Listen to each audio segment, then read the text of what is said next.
Sebab itu pesan saya pada orang UMNO, kita nak kena ubah 9 fungsi. MB yang jadi Menteri Besar atas ihsan DAP sama macam Pahang. MB yang jadi MB sebab ihsan DAP. UMNO yang duduk dalam kerajaan atas ihsan DAP. Mampukah mereka bersuara menentang agenda DAP? Mampu tak? Mampu. Dan ini kita kena ubah. Kerana apa?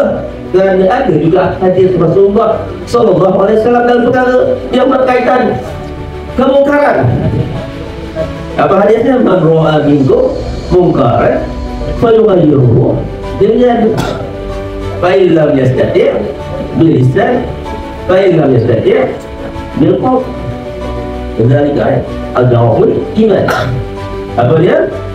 Sekiranya kamu lihat antara kamu kemungkaran, cegahlah dengan tangan. Tak mampu, cegahlah dengan lisan. Tak mampu, cegahlah dengan hati. Itulah selemah-lemah iman. Saya lawan Zahid sebab saya rasa saya ada keupayaan. Saya lawan Zahid sebab saya rasa ada keberanian. Saya lawan dengan tangan, saya lawan dengan lisan. Sebab apa? Sebab saya percaya bahawa apa yang Zahid buat menjerumuskan UMNO bersama DAP, sampai dengan booming bersama penyokong-penyokong sebut amdap mantap, amdap mantap, amdap mantap. Lagi tu dah tak ada dah. Hidup Melayu, hidup Melayu, hidup Melayu, tak ada dah. Tak ada dah. Hidup Islam, hidup Islam, hidup Islam, tak ada. Tak ada dah nyanyian lagu anak kecil main api, tak ada. Yang ada amdap mantap, amdap mantap, amdap mantap. Hancur. Tak boleh. Ini benda tak betul dan kita kena betulkan dengan tangan. Orang sini ada keupayaan sebab boleh mengundi.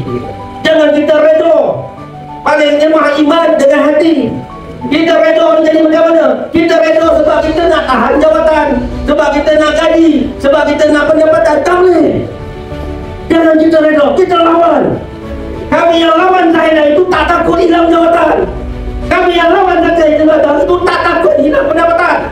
Kami yang lawan Zahidah itu tak takut hilang harapan duniawi.